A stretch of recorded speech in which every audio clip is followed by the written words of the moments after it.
What's up, YouTube? Welcome back to another video. In this video, I want to talk about this situation that's been unfolding involving Kelly Rowland defending Chris Brown. So a very quick rundown. Chris Brown was supposed to perform at the AMAs. I'm not sure why they even booked him to perform at the AMAs to begin with, but nevertheless, he was booked to perform. However, some people found out about it and protested to the AMAs to remove him from the lineup of performers. And ultimately, the AMAs did remove Chris Brown from their lineup of performers. However, Chris Brown did earn an award, or, I guess that's the phrase for it. He earned a music award from the AMAs. He was not there to accept it, but Kelly Rowland accepted it on his behalf. So right then and there, I'm not sure if Kelly Rowland should have even accepted it on his behalf, especially if he didn't ask her to accept it on his behalf. She should have just sat in the audience and been pretty and melanated and just kept it moving. But maybe there's some behind the scenes stuff that we don't know about. Maybe. And when she accepted the award, or when the award was given, folks started booing, because they didn't feel that Chris Brown deserved to be rewarded or awarded for music. But Kelly Rowland, she was like, oh, no, no, no. She was like, excuse me? Chill out. Quote unquote. That's a quote unquote. But I wanted to tell Chris, thank you so much for making great R&B music. I think Kelly should have read the room. I think that's when you really need to be reading the room that you're in. But low-key, Kelly Rowland is somewhat of a very low-key mammy pick-me mule. And I'll get into that a little later in this video. But she said, but I wanted to tell Chris, thank you so much for making great R&B music. Well, you could have told him that from the sidelines. You don't have to do it up here. And I want to tell him, thank you for being an incredible performer. Okay, if you want to have these conversations with Chris, why not just call him up on the phone if y'all really that cool? Because you up here, caping on the low for Chris. But if y'all really that cool, you should have his cell phone number to call him and tell him all these things that you want to tell him. I'll take this award, bring it to you. I love you. Congratulations, and congratulations to all the nominees in this category. So, that's what Kelly had to say at the AMAs when she was accepting an award on his behalf. Was she even nominated for any awards at the AMAs? Let me know if she was. I don't really think so. But maybe she was nominated for something. Why is she there? But I guess it could have been worse. She could have been accepting an award on Beyonce's behalf. A quick sidebar. When that host from Hot 97 has said that little shady thing about her being playing pretty much second fiddle to Beyonce. The thing is, it's like, we know that. Why do people need to keep mentioning that and like low-key rubbing it in? It's like Kelly knows that. Like, what you want her to do? Disintegrate and not exist anymore? And Destiny's Child, the group, was set up for Beyonce to be the star. Destiny Child. Our Destiny's Child. Not children. Destiny's Child. And Beyonce was Destiny's Child. But I do feel like Kelly Rowland does low-key, outside of the group Destiny's Child, at times seem to low-key kind of play second fiddle to Beyonce, or be, I don't know how to phrase it, but I think she ends up subconsciously playing second fiddle to Beyonce and making sure that she patterns her behavior in a way that is conducive to her playing second fiddle to Beyonce. Because Kelly Rowland probably could have been, as far as music is concerned, much greater than she is had she just got out of that mindset. And I know some people going to be saying, colorism is the thing, they colorists in the music industry, so they wasn't going to let Kelly Rowland shine. And, I won't say that that's completely false. I do think there's some truth in that.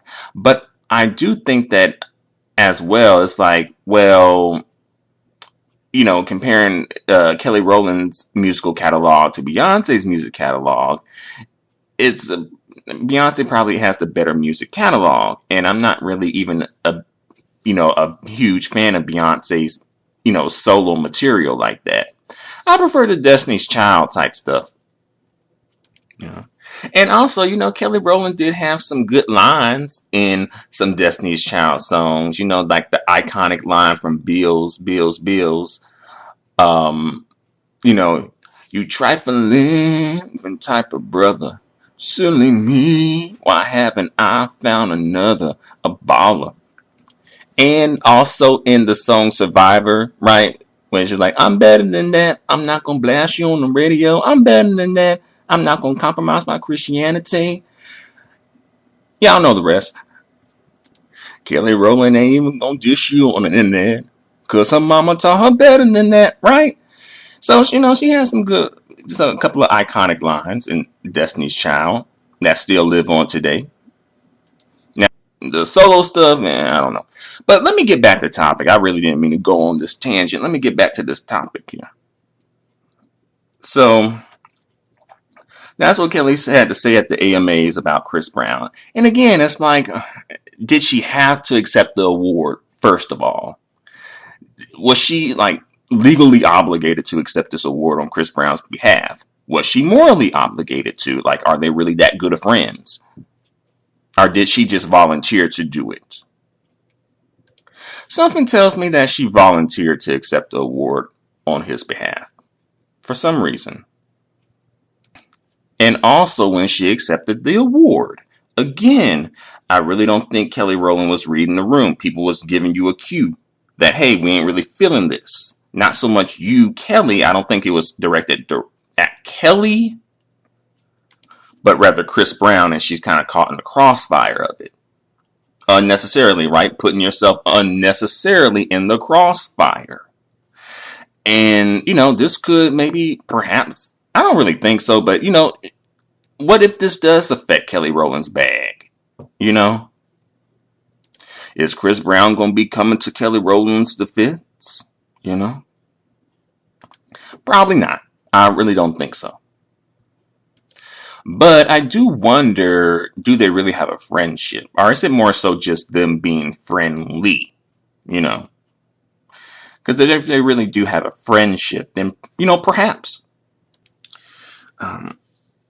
But I will offer a little grace to Kelly Rowland, because I do feel like black women in general, but especially darker skinned black women, to an extent, are almost forced within the community to mammy and mule for black men and for the community.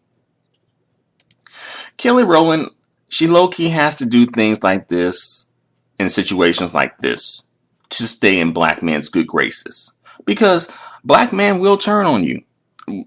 As much as these black dudes want to hype Kelly Rowland up at times,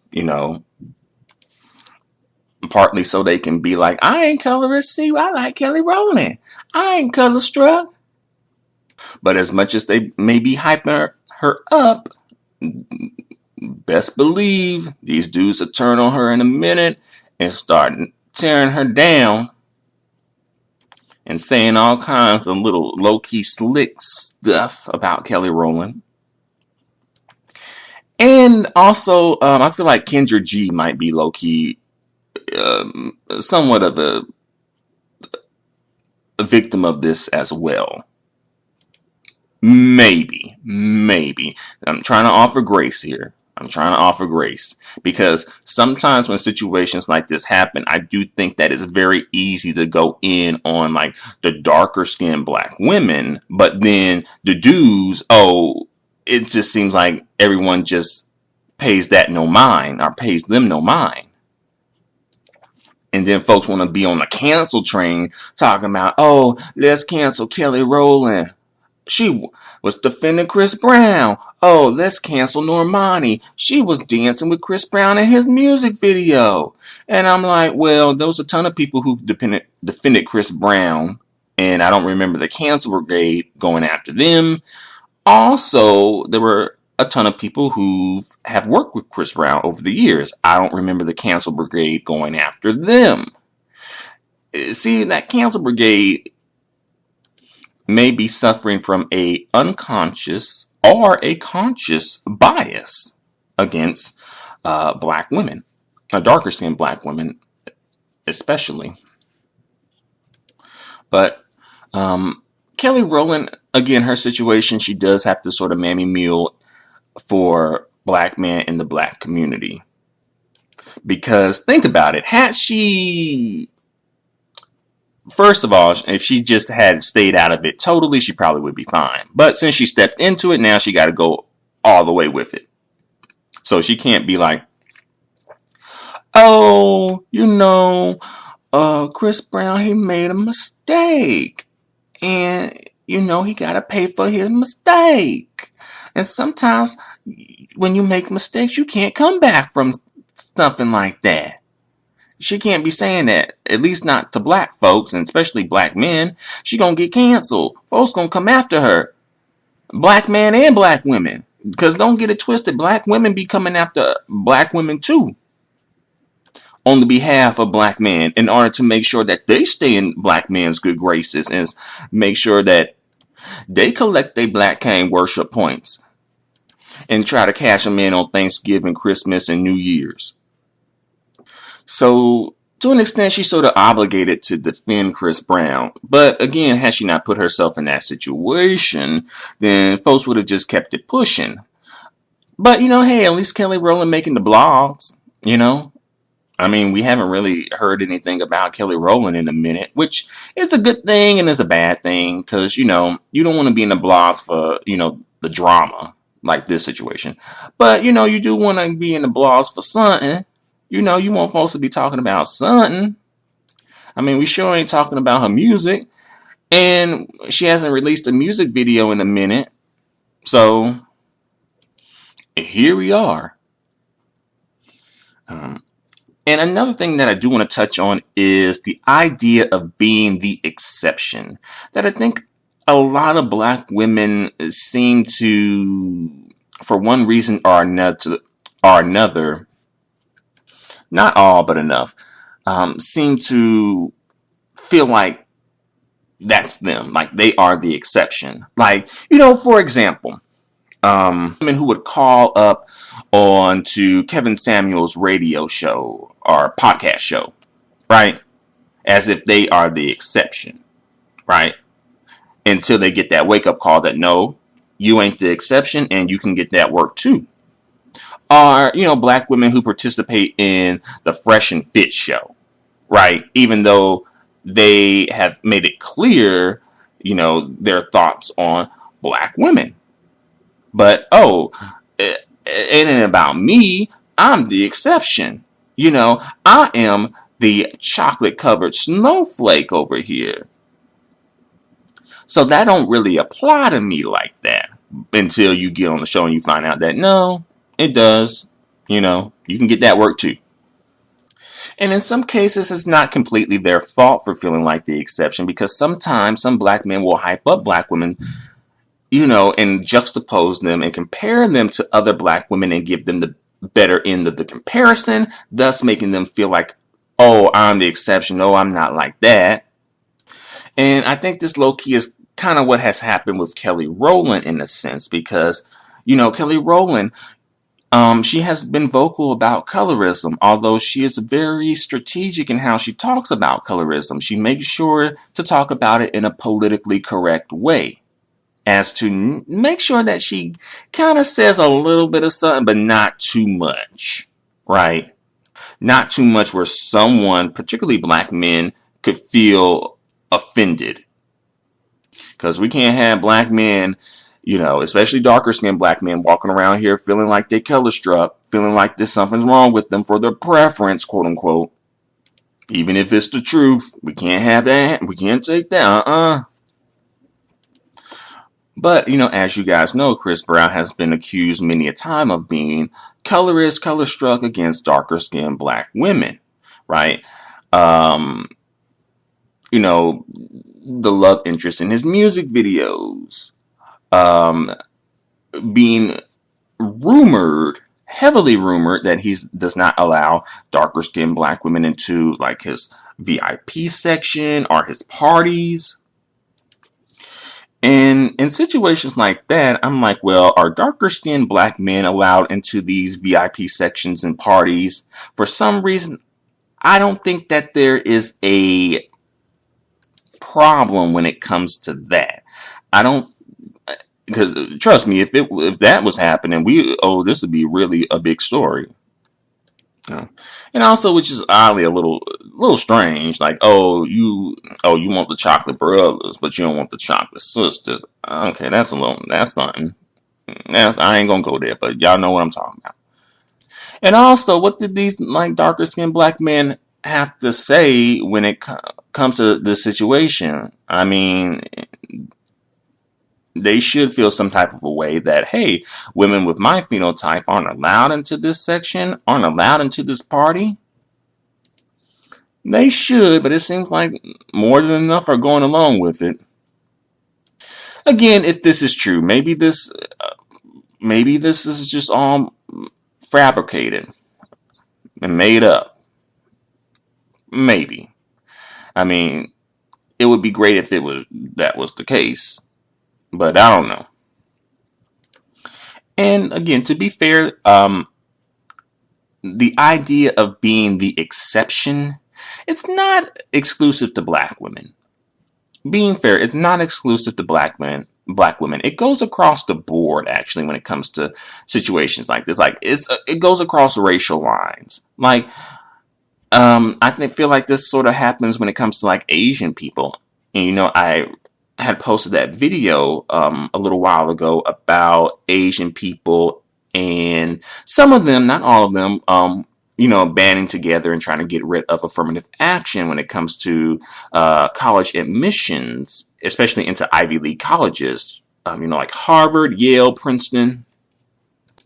And they fall for the okie doke sometime too when white people be hyping them up. They pull them out of wherever they had them, in the back somewhere when they want to hype them up to, shame black people and other people of color for, hey, they did it. Look, they achieved. Why can't you? It's just because you don't work hard enough. You just lazy. You want handouts. See, Asian people do it. Why can't you?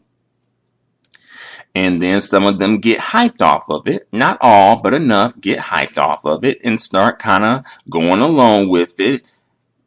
But at one point or another, it gets to a point where they get the wake-up call, and then it's a problem, and they don't know what to do. And in situations like this with Kelly Rowland, I feel like there's some similarities, And just with black women in general, where it's like, the exception, the ones who think they are the exceptions, the chocolate covered snowflake, they sometimes are made to feel like they are the exception in a way to maybe shame other black women. Like, oh, well, hey, Kelly Rowland's attractive, so, we acknowledge Kelly Rowland as being attractive, so colorism doesn't really exist. It's just an ugly, dark-skinned woman's argument. You should probably just be quiet. I mean, only an ugly, dark-skinned black woman would complain about colorism, right? Even though colorism is more than just who dates who, more than just relationships and dating and marriage, right?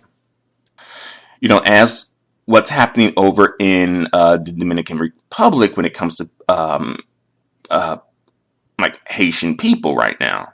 If you have heard or if you have not heard, but they're like, from what I've heard, there's like a travel warning for Americans who are dark skinned in particular to not go to the Dominican Republic because you may end up getting caught up in the situation that's happening in the Dominican Republic where they're trying to essentially remove Haitian people from that side of the island, the Dominican side of the island that they share, as a way to combat, undocumented immigrants.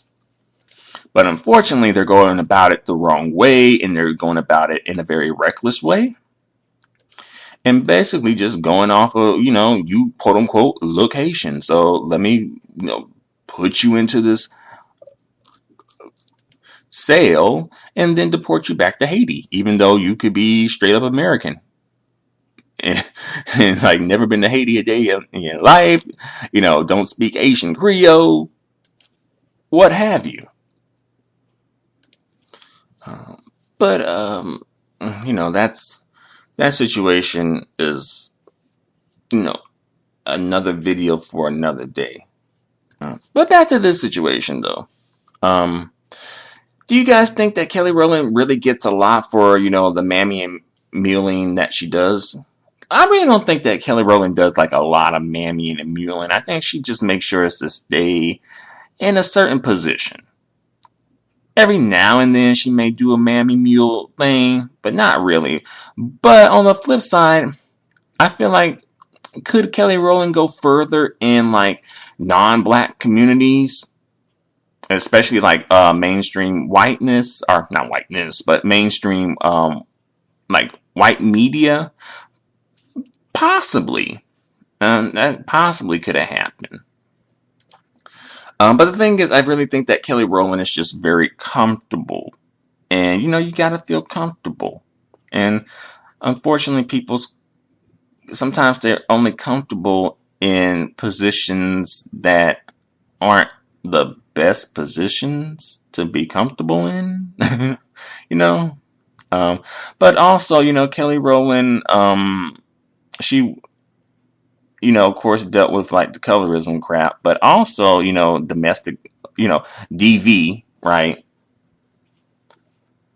Which also adds another layer to the situation too, because it's not only Chris Brown as a colorist, but also he has engaged in DV.